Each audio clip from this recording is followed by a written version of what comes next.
Bang, bang, Emmy in the gang. We back at it. You already know episode motherfucking 3, bitch. I called this shit out. You know what I'm saying? It's your boy J-Dell the boss. I got my co-host with me, Yob Gibb. You already know. You ain't know we in the building, baby. Look, today, we actually going to discuss some, we always do some random shit, but we're going to discuss about being black, but not experiencing being black. I don't know if everybody understands what that means, but it's a lot to that, bro. You know what I'm saying? I'm making face already. Hey, look, fuck that. Hey, just so y'all know, we actually got my boy Phil behind the camera, man. Shout out to Ex-Nicious, bro. You know what I'm saying? We definitely got a podcast coming with him on there, you know what I'm saying? Stay tuned for that. Like I said, so being black, but not experiencing being black, bro. That's like, to me, personally, I feel like, okay, yes, I'm black, but I didn't grow up having to worry about too much of a struggle when it comes to, like, worrying about eating every night. You know what I'm saying? I had my lights on every day, bro. Like, I never had to experience stuff like that. You know, my mama may have been less fortunate with certain things, you know what I'm saying? So, yeah, we done had oodles and noodles for dinner and shit like that. But to me, that's how I feel. Well, like, I didn't grow up in the hood. You know what I'm saying? Yeah. I went to certain neighborhoods, like going to Durham or going anywhere. Hell, the first time I told you, I think on the last podcast, first time I seen somebody getting shot at was in Chapel Hill.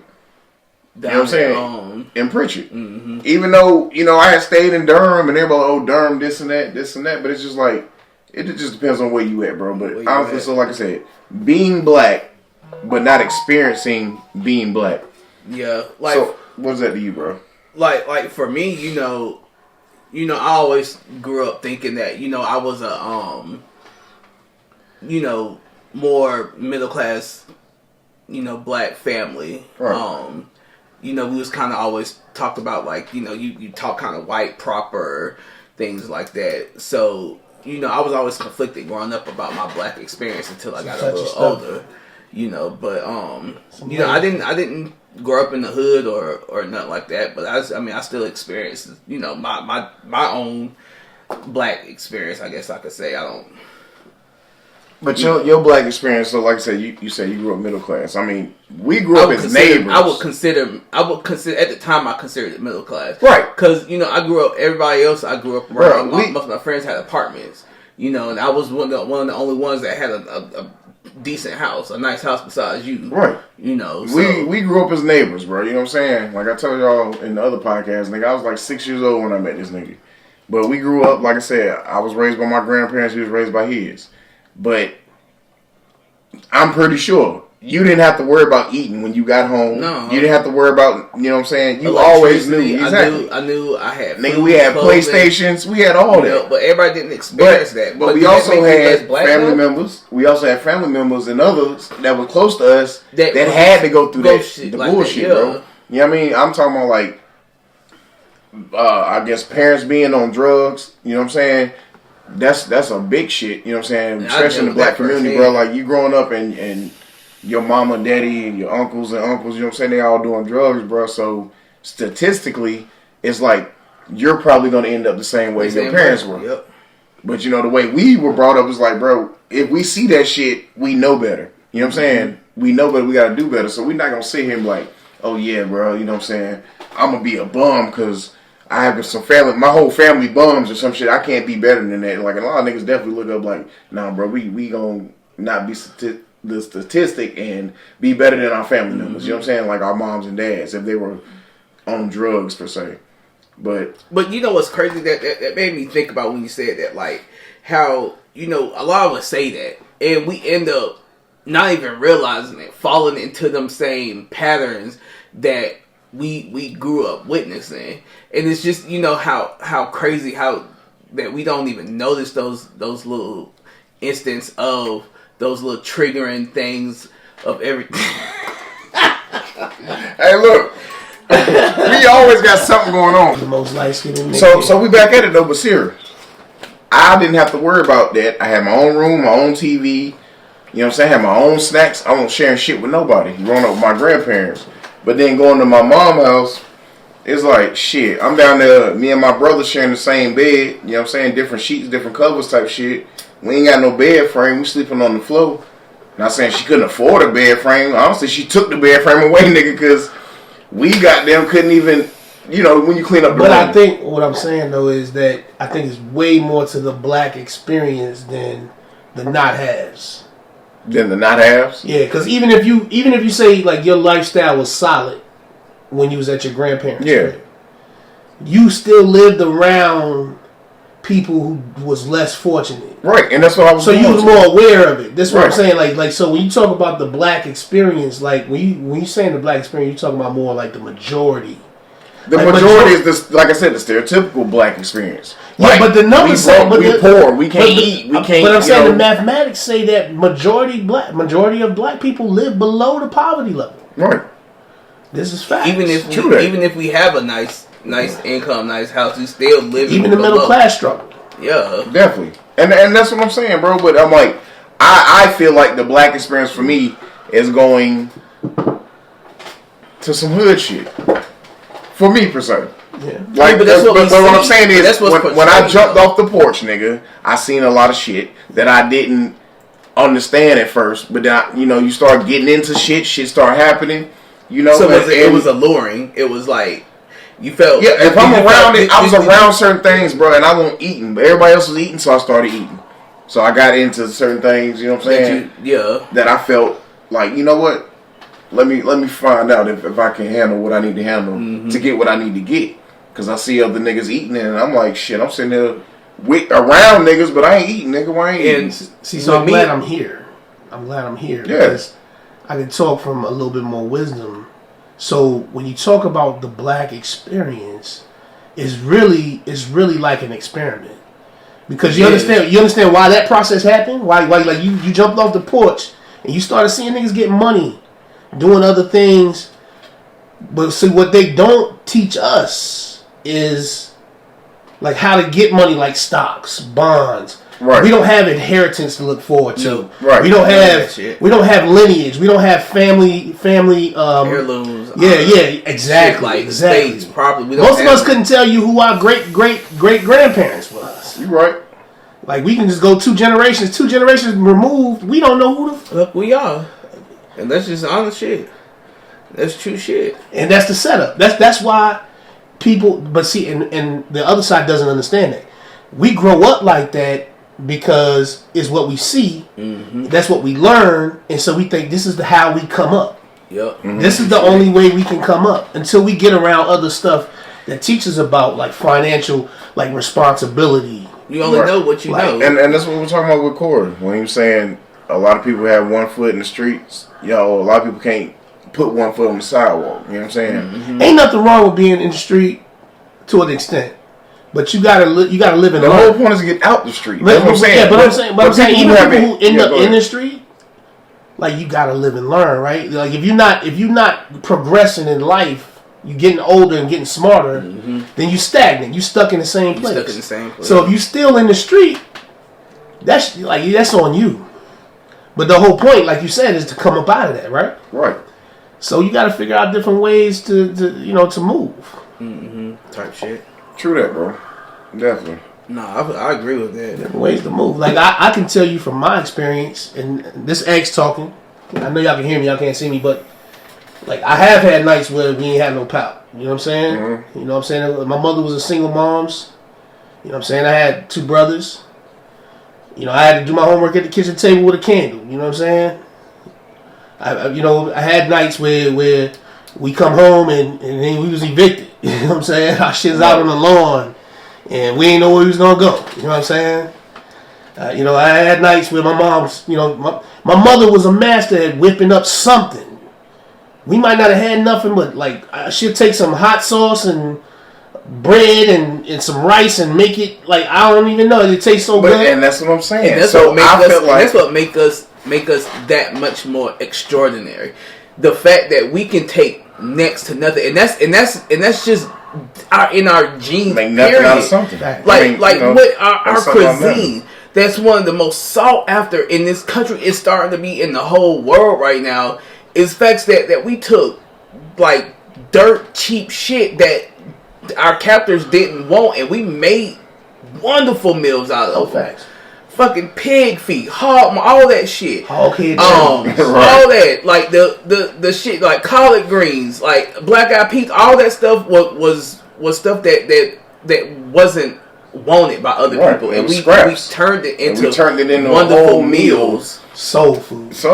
There you go. Food. But hey, not to get off topic, I learned this, and this is crazy how much they don't teach us.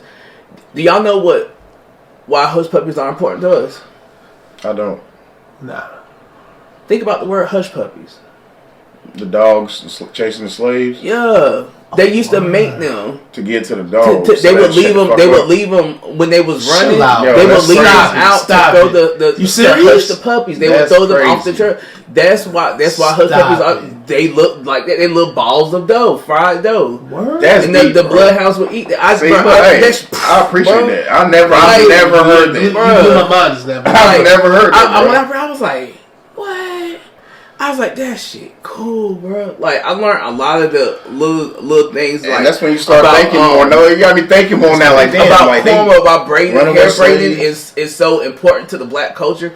Is the fact that at those times they would braid maps into the head. That's why a lot of people, we have this extravagant braid designs. That's all came from that. Stop playing. Are you serious? Bro, like I said, I educated myself. That's black innovation on a whole different level. I had no idea. Like, yeah, they would hide grain. They would have food in their hair, and that makes sense. I like that grains of rice, beans, like all. It's like stuff that they the braiding maps in a head, bro. You know how empowering that is. Crazy.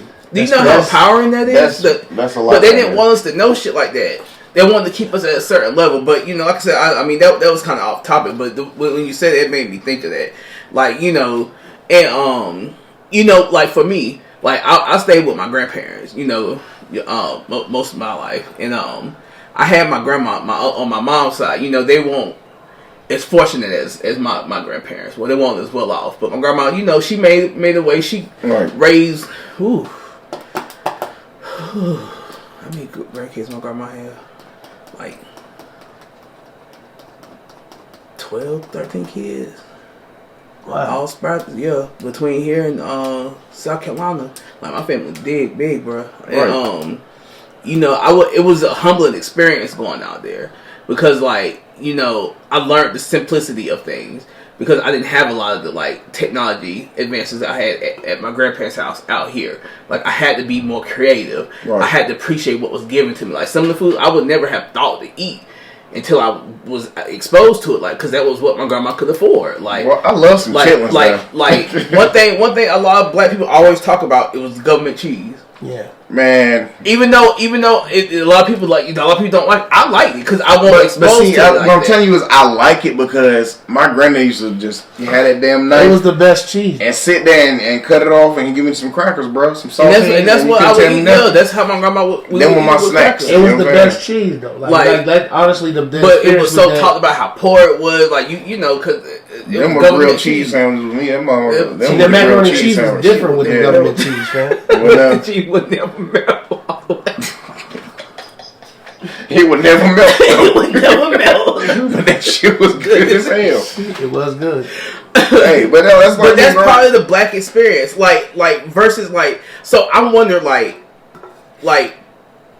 certain like we say certain like more privileged blacks like they don't really get to experience that type of stuff, like that humbleness. Like, and the main one that I want to talk about, bring up, is Candace Owens. Like, I don't know a lot about her, but from the videos I've seen, like I don't like the image that she portrayed as a black woman. Like, yeah, I like some of the messages that but it's like you speaking on an experience that I feel like you don't really know. Mm-hmm. or have adapted. It's just what you have seen, and you form an opinion on it, but you don't know. That's because she hasn't experienced it. That's why she has this. Like, for me, the way I see her, she grew up in a nice 2-3 story brick home, 2-car garage. Family always had money. She always had the nicest clothes. Or her parents together. Like, I don't know much about her. I haven't done. Yeah, I don't know much about her background. You know, but the stuff that she would say about the black community, you know, it's like you really don't know. You didn't experience. Like me, I don't know everything about the black community, but I know what I have experienced. Right, but you done been in the You done seen both sides. That's what I'm saying. We've seen both sides, and that's how I look at it. I mean, of course, like I said, we always looked at ourselves as like middle class, but really it was just upper low class. Like me, you know what I'm saying? To me, yeah. You know what I mean? Because I don't know what my parents or grandparents had to do to make sure that we didn't have to go through that shit. Mm-hmm. You see what I'm saying? Most of our parents live check to check. And probably yes, yeah. and I'm pretty sure that. Really but like I said, it never would have exactly. You're not gonna be like, oh, I can't pay the rent this month. I would never know. Might have been different because they come from a different cloth of black people. Yeah. Like they were able to create capital from nothing. Yeah. The barter system. Like my grandmother, she had money. She just had money. Like she opened her little cabinet. She had $2 bills stacked up to the. You know what I'm saying? Yeah. Like she just had money. She didn't believe in banks. None of that. You know what I'm saying? Yeah, because banks is, with banks. It's funny how you said when you went to you go out, to South Carolina or whatever, you had like different experience. You got to experience like the more primitive side of how black people. Yeah, that's it was very humbling. Like it didn't make me think no less of my kinfolk or none of that. But it made me kind of appreciate what I was afforded because it could have been a lot worse. Right. Like even with my brother, like my grandma did what she could, but it won't the best. She grew up in Project Home. She grew up in Daymont Court. That's not one of the best neighborhoods in Durham. Right. You got to be a certain breed to be able to survive out there. Yeah. But she made my grandma was a gangster. I'll tell you that straight up. Yeah, my grandma was a gangster. And definitely, like true. I can stories about my mama all day, bro. Like for real, shit like that. But like the expense, I would go over there. I would love the food that I would get because it was so much soulful to me. Even though the food I ate at home was soul, but it was like. I don't know. It's different. Probably fresher. Like it was. It just felt like it was a lot more. You saying when you went to South Carolina is what you mean? When I would eat at my grandma's house, my great grandma's house, like the food was different. It probably was fresher. It was just. It wasn't like frozen or something you buy from the grocery market. It felt like home. Like it tastes like. I mean, even though my grandma cooked. I remember my grandma peeling collard greens, sitting in the kitchen with the yellow bowl and then washing them, just peel them out. Then she cut them up and clean. I always had, but it was just, I don't know. It was like maybe because some of the pots and pans were older and they had more flavor. I don't know. The food it was a different. I won't used to that type of stuff. I would attest to that too. Now I think a lot of that was because the food was just different because it was kept different. It was fresher. I actually watched them kill the hog. That's we had a hog farm. Yeah, they harvested stuff from the hog. And my grandma threw it in the freezer. You know what I'm saying? Before she had a freezer, nigga, she still had the salt box. See, and those are the experience that my dad would like. My dad can tell you like stories all day about going up to Tennessee because my on my granddad's side of the family, his sister and them had a farm up in Tennessee, and they would go up there every summer. They learned how to kill, survive. Like they had to get the eggs, milk the cows. They went out there slaughtered the pigs and chickens. Like, see, hold on, man. I don't mean to cut you off. I just thought about it though. I'm actually lying more than I think, because if I think about it, like them summers when we used to go to my great grandma's house, nigga, we ain't have no bathroom. Yeah. No, my grandma didn't have a bathroom for the longest. But what I'm saying is, I thought about that. Like, we had the outhouse. But nigga, my black ass, I used the outhouse one time, bro. And the reason I say it is because it was late night. Like, I mean, probably like 10 o'clock at night, nigga. Yeah, the outhouse was behind that. But my great grandma's house, nigga, was like the tin roof. You know what I'm saying? So when it rained, nigga, it was loud as shit. Yeah. You see what I'm saying? And the heater was that wood stove, so we had to use to chop the wood with my granddaddy, just so we got some heat in the house. You know what I'm saying? But then when the summers, you know what I mean? But that's what I'm telling you, bro. I just figured both sides. But when it came to that outhouse, fuck that shit.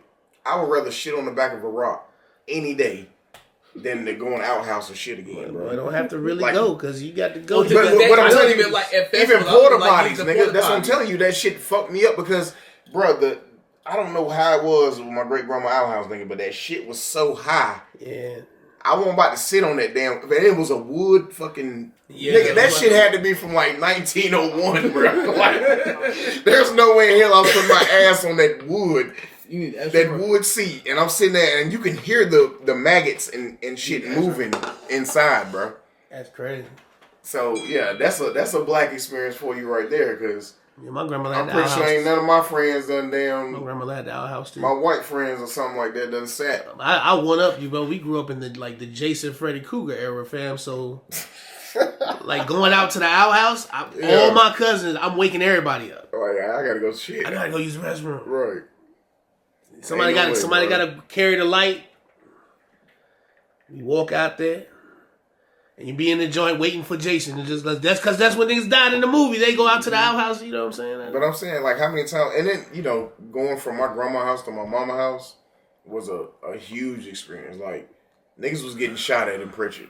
That's fucking 5 minutes, 10 minutes from my grandma's house. So growing up right here down the street, and then growing up 10 minutes away felt different.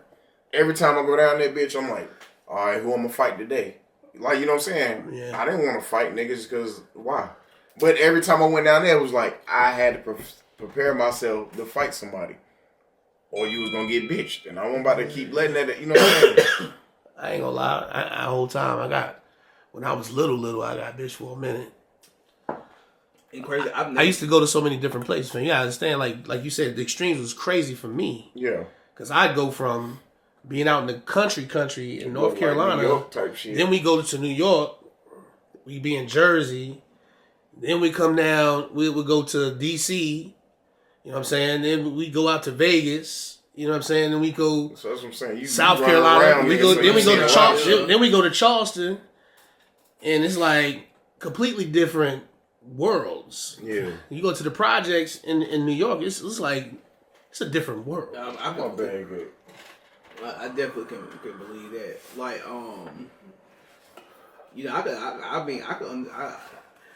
And I was the light skinned nigga with green eyes. I was getting ready to say I could all imagine like being light skinned, Yeah, to my cousin. My cousin's like, yo, Phil, you can't, you know what I'm saying? You gotta check your package. He used to tell me, check your package, nigga. You know but most of the light skinned niggas that I've come across, they really kind of hard because they kind of had to be because But that's what I'm telling you. So portrayed to be more, most times they have to be. And me and my mother moved a lot, so every place I went, I already peep them out. I'm like, yeah, I'm gonna have to fight that nigga.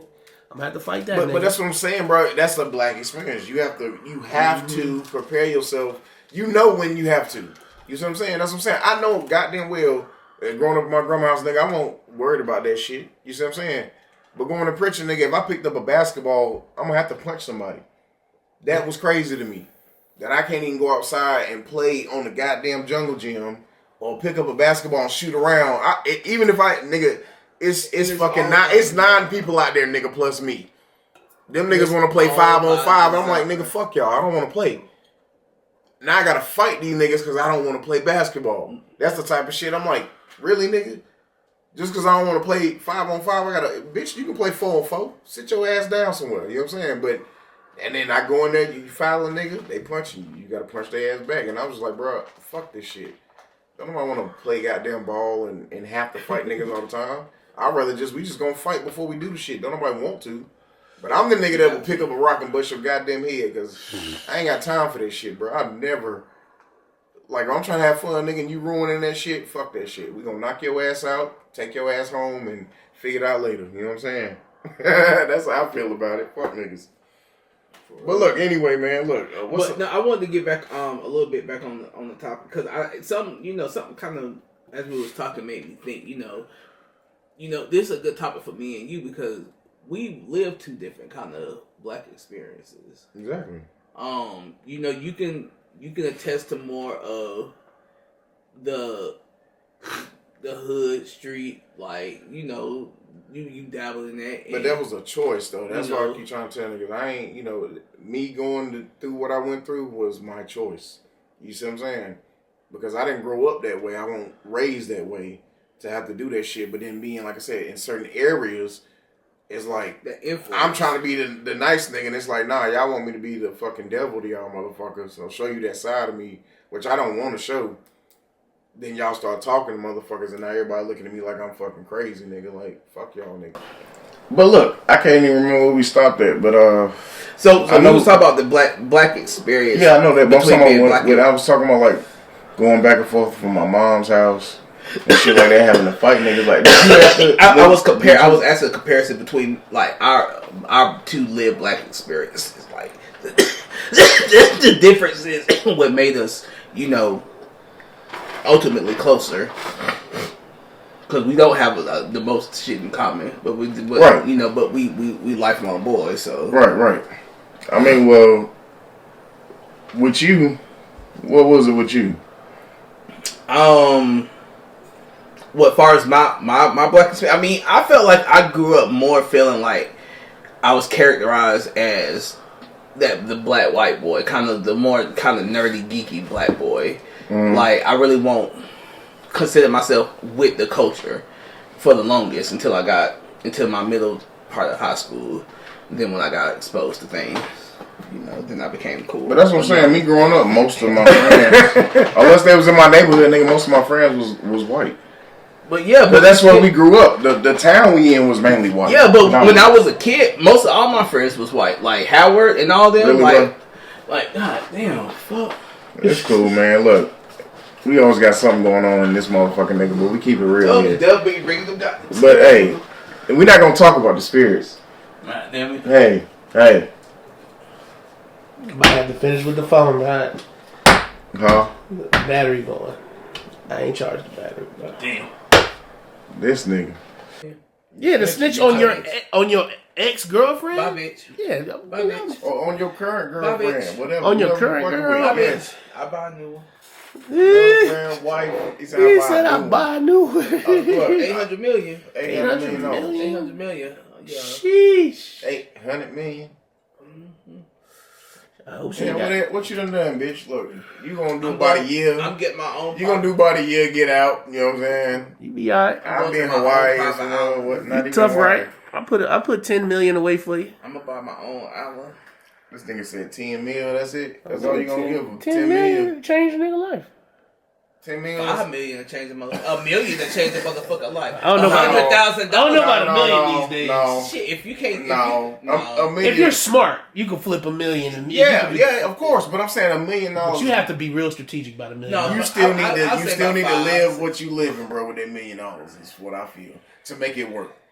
If once you spend $1, you ain't a millionaire no more, nigga. So fuck that shit. If I get $1 million, I know I'm not gonna stay a millionaire, or I'm gonna stay kind of close. Give me $1 million right now, my nigga. I'm still living like I was goddamn yesterday. You see what I'm saying? And I'm gonna invest that shit the right different ways. You know what? You know what I'm saying? I'm gonna some of that shit. I'm good, nigga. Like I'm straight. Well, I'm not gonna sit here and like a home that's mine. Okay, and that's cool. On my own property. If I choose that's smart.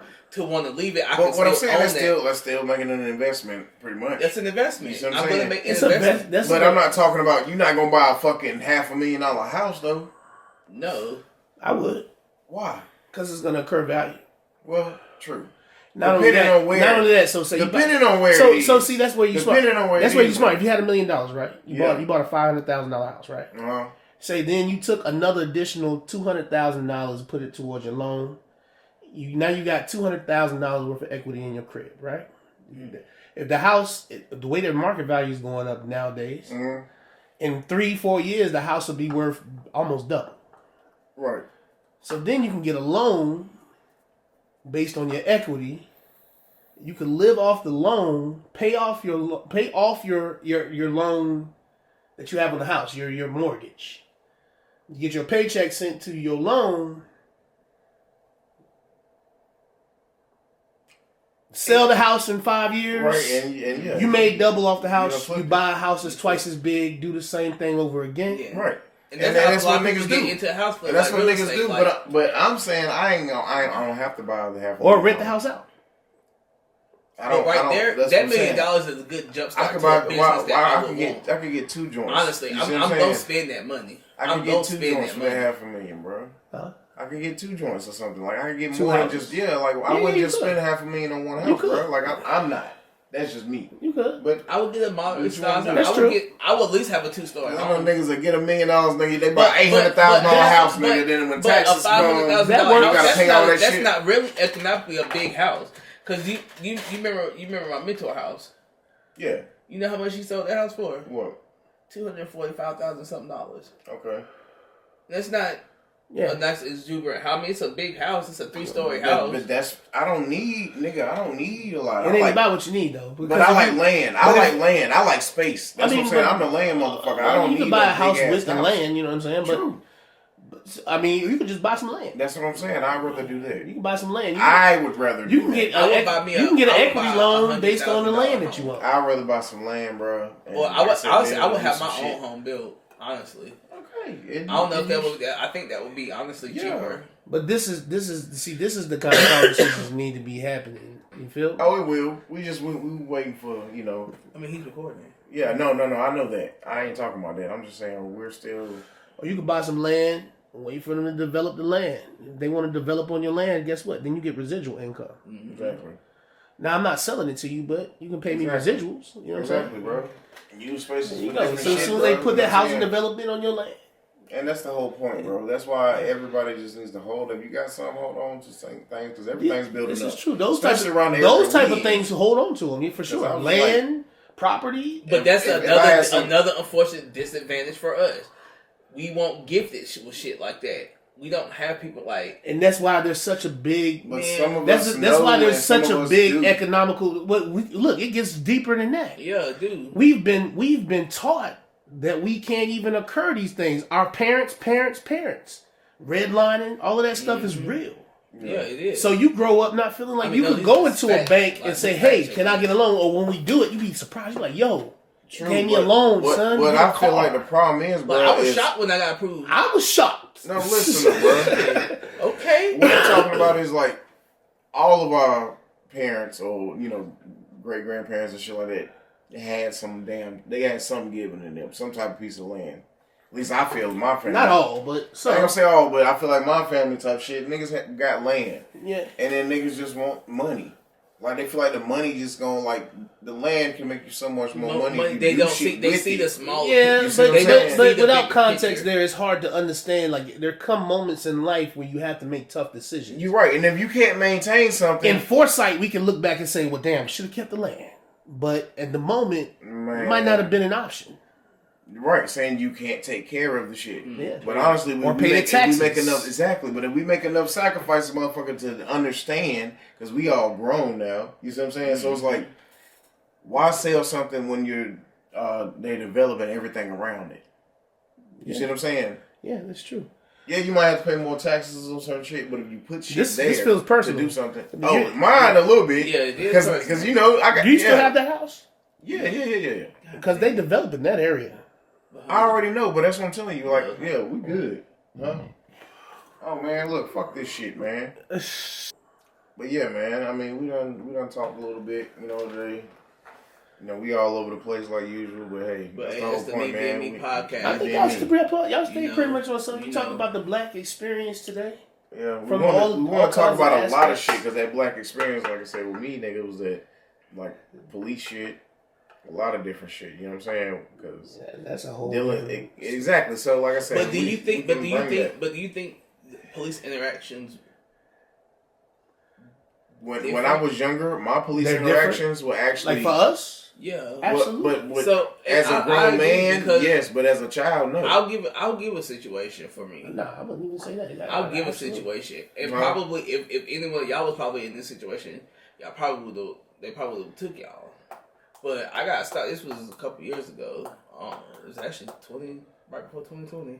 I got stopped. I had weed. I had my pistol. Concealed carrying this shit. I had the shit in the glove box. I put it in the glove box. And I was drinking. Damn. Yeah, we know you would have got locked up. I got to leave. My tags was expired. What? And you ain't get locked up? They let me go home. Word? It was because I had rapport with one of the officers. Okay. Now, I don't even cut you off. So, did you learn your lesson? Well, he's saying So, are you saying because of that experience that you do you not believe that there's they treat us differently? To certain degrees, it depends on what. But if I was anywhere else, I'm gone. Yeah, so it depends on who you know. It depends. Like that's what you're trying to say. But like I said, honestly, knowing that officer saved you. Yeah, well, the original officer pulled me over.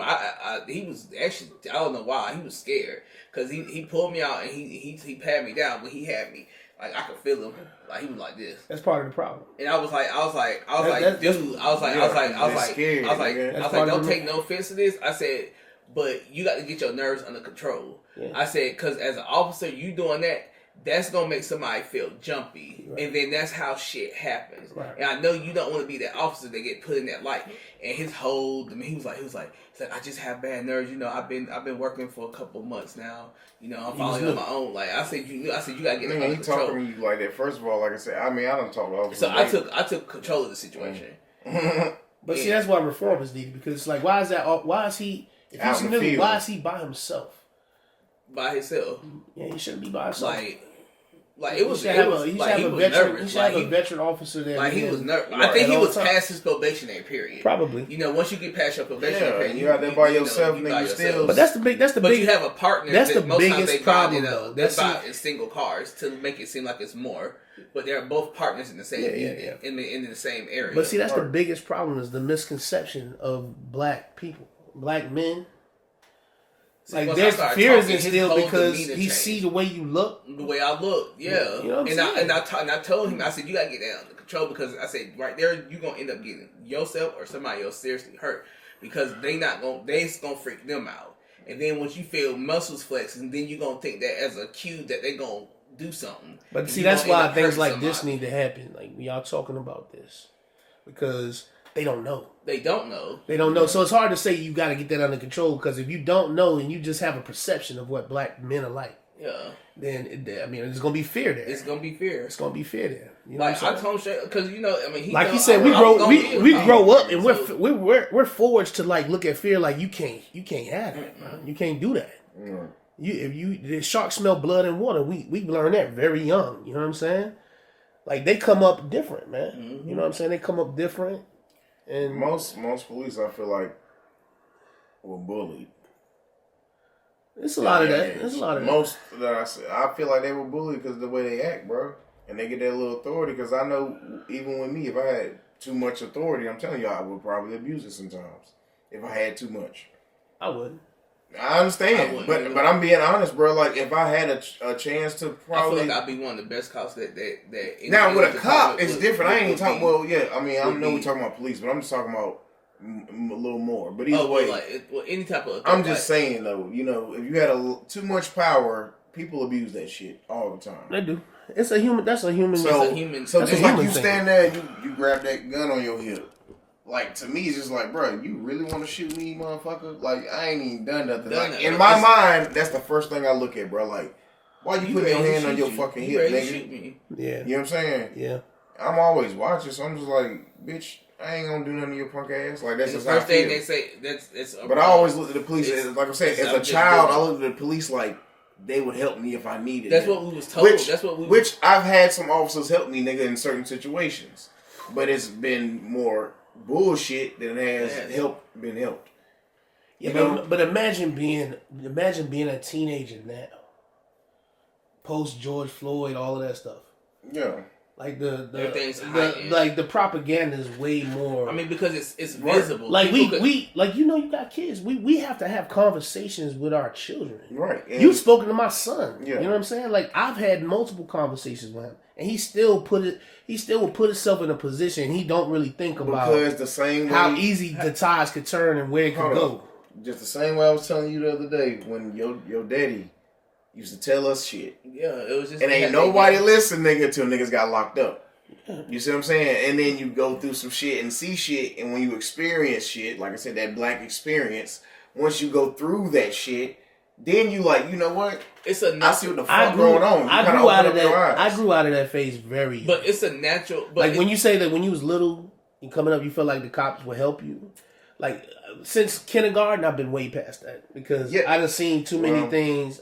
Like I said, I've been a lot of different places. You know what I'm saying? Experience. So, like, I've always kind of looked at the cops like I'm watching them. Like, you know what I'm saying? I try not to fear, But like, if you ever live any place like New York, like the cops have power. Bro, I believe you. and they don't give. We going to hoop, we bouncing the ball on the sidewalk. They stop you, put you on your hands and knees. Yeah, no, you got you fully. Right. If you got a knife that's longer than longer than your. Yeah. They taking you the booking. You know what I'm saying? Like, and you 14 years old, 13 years old. So I'm just like, and they didn't think they had the problem. Like they didn't see no issue. Rudy Giuliani didn't see no issue. And our state laws are totally different. I would say this. It was Giuliani. I would say this though. I felt like Giuliani did certain things. He felt he had to do to clean the city up. Yeah, and ultimately, it is true because for a while New York was way different than when we was kids. When we was kids, you didn't leave your block. You know what I'm saying? Like, it's dangerous, man. I believe that, nigga. And it got to a point when I was older, when I went back to New York, when I left, like you could, nigga, I was everywhere, son. Like, my family members be like, yo, you where? You in Brooklyn? Yeah. Who you know in Brooklyn? But these are all strategic ghettos. It's all by design for us. It is. Like these ghettos. It is. All that I don't fault Giuliani though because I felt like I seen how he cleaned up the city. Like the city, if you look at Jersey and you look at New York, Jersey's still in the medieval times. Like it's like old school New York there. Like, bro, you never know what's gonna happen. I hate this. And I ain't gonna say it, but everybody, that shit was so dirty when we went up there, nigga. It was. It used to be worse, but I'm telling you, it used to be worse. That's crazy though. It used to be way worse. Nigga, when we went up there, when we went past Jersey and all that shit, but Jersey just looked like Gotham City, nigga, for real. Yeah. I ain't even trying to be funny. When I first looked at this shit, it was nighttime though. I was like, this is Gotham City, like 5.0, goddamn. Like this is what they made. But you saw downtown is beautiful, son. New York. The lights. He talking about Jersey. Jersey looked like fucking shit. No, but I'm saying when we was in Harlem, that night looking for our Airbnb, he was like, yo, this shit dirty as hell, bro. Because we stayed in Manhattan and Harlem and shit or whatever. Like I don't know why, but if I was able to go to New York, I would. One thing I didn't see experience to see a New York silhouette. Look, one thing I didn't see, nigga, was one rat. I'm not gonna lie. That's because you wasn't looking. Because I tried to show you. Bitch, no. That day when y'all was singing. I think I got it on video. No. We was in the subway for a good minute, nigga, doing crazy shit, bro. And these niggas was singing in the subway and shit. You know what I'm saying? Trying to do some old school shit.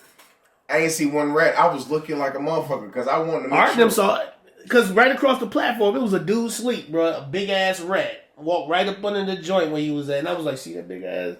Nah, nigga. He wasn't looking hard enough. Nah, nigga. Or if you get close enough and look down on the tracks, they be on the track. Yeah, I looked. Nigga. I can believe it. We went to Quad Studio. But it's much cleaner than it used to be.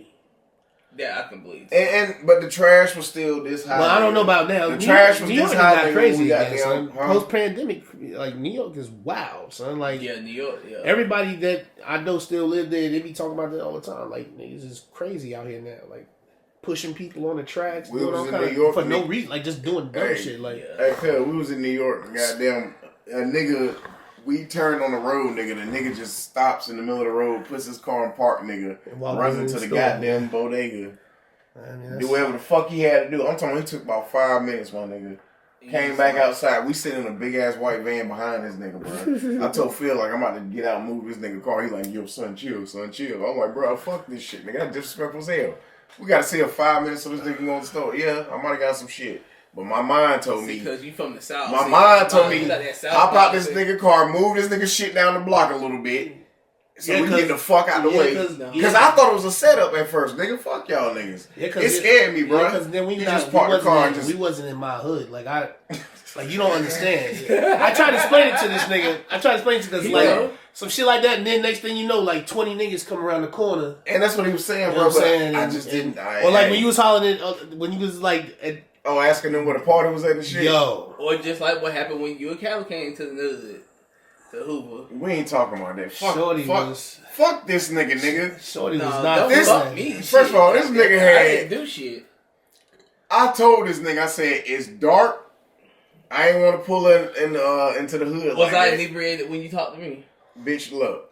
Me and Callie pulled to the neighborhood, nigga, and I'm like, yo, come outside, bro, because I already know all these niggas is gonna be outside. Like, and they don't know me like that. But as soon as I went but they know all I you. heard was gunshots. Shut the fuck up. I called this nigga before we got to the goddamn shit. Cause I'm like, I can't remember exactly which apartment is his, cause they all look the same, nigga. So I'm like, all right, we're gonna pull in, bro. And I said, is that Miko's? Cali driving. I'm like, is that Miko? I'm like, that ain't y'all. He was like, this nigga rolls down the window like, I'm talking about, he cracked the window like this much, nigga. And I'm like, no, nigga. Like, you got tinted windows, can't nobody see in this car. You gonna pull up to a fucking, it's 15 niggas standing right here, bro. Cali cracks the window like this, nigga. I was like, no, bitch. Roll the window up. He rolled the window up. He pulled down. I said, goddamn, don't ever do that shit again, nigga. This ain't the bay, nigga. I'm like, goddamn, nigga, I'm chilling. I'm good. You know what I'm saying? But I'm like, they don't know me like that till I get the fuck out the car. Yeah. So I said, when he rolled the window down there, I was like, yo, Miko's. Y'all. My bad, bro. He pulls down. I said, bro, we got to either park right here, and when we walking, make sure that our hands are like seen. You see what I'm saying? Before we got there walking. Over in Durham, nigga. Road. Oh, okay. So I was like, look, just make sure your hands seen, nigga, because they already looking now because you got the goddamn window down, looking like you about to shoot a nigga. Yeah. It look like Boys in the Hood, nigga. I swear to God, I was like, Cali, you cannot do that, nigga. You from Cali. You know better than doing some shit like that, nigga. Right when he turned around, I said, bro, I would say go back around, but fuck that. That's we gonna get shot. So I said, no, just pull over right here, nigga. And we just gonna walk up the block, nigga. And I'm gonna holler out so niggas know who I am. And he was like, no, I'm just gonna pull back up. I was like, Cali, do not goddamn go back up that way, bro. Right when he turned around, nigga, he backs the car up, puts that bitch in drive. Boom, boom, boom, boom, boom, boom, boom, boom. I said, see, I told you, nigga, goddamn. So now we sitting there, and we just sitting there, because they shooting, like, in the air trying to scare us. So we sitting there, I'm like, man, fuck these niggas, man. They not. And I'm just like, goddamn, Miko's. I'm calling this nigga. Bro, I'm drunk, bro. I'm calling this nigga. First of all, when we pulled down the first time, I was like, Miko, that ain't Miko's. He should have been the fuck outside when I'm on the phone with nigga saying I'm pulling in the neighborhood. He comes outside, that's by the time we turn the fuck around, nigga. And I hit the shot. And them niggas start shooting. And then they hit his window, though. I said, thank God they had a small little, it had to be like a little 22 that hit the window, though. Yeah, I know what you mean. Because I was like, Cali, you about to get fucking, you been dead as hell. You just sitting there. You did the right thing. Of course. No, we did the right thing by chilling and not driving up. Yeah. Because Cali, he on his military shit. So I'm like, I ain't mad at you, nigga. But I'm just like, I'm mad at you because I didn't tell you to roll down the fucking window. Yeah, Cali. What is Cali doing? But anyway, we all off goddamn, But it don't matter, bro. We this me being me, bro. Come on, bro. Hey, I'm out, goddamn. Bless me. Yeah, let's wrap it up. But this was a good little episode. We might have to run this into another. We might have to go into another one. Yeah, we definitely can. Because it's a lot more. It's a lot more. It's a lot of black experience, man. It is. It's a lot of it, man. And if anybody, want to put some comments down below, things we need to talk about, bro, please do. Because we just ain't chilling, bro. We all for it. Trying to get shit popping off, man. We all for it. Yeah, shout out to my nigga Ill. You want to jump on for real? Ex-Licious. And if anybody, if y'all want to be interviewed, bro, y'all feel free Ro gonna go, man. Who? Romeo, man. Oh, you ain't even tell me, bro. I didn't even know until the other day, bro. You what? I didn't know till I was over there with Meech and them, and they was telling me, bro. I was like, for real, nigga, 10 years, bro. I thought you knew, nigga. Free Ro, man. True, free a lot of the boys, man. Free Ro, bro. Yeah, free Chink, That boy too talented to be up in the beam, man. True that. That's another topic we're gonna talk about, bro. Because people gotta understand when you get to certain places, certain levels, where you can get where you want to be.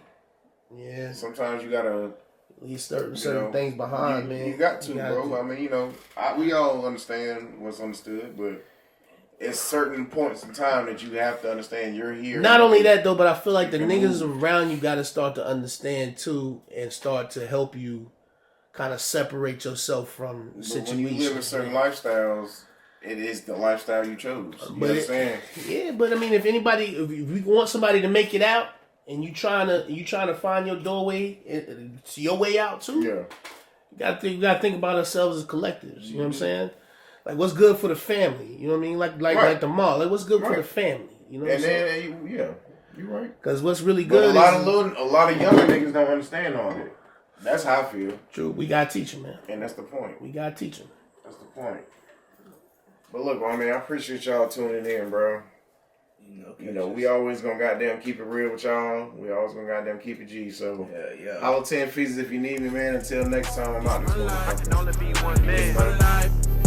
This my life. It's only one story I can tell, dog. This my life.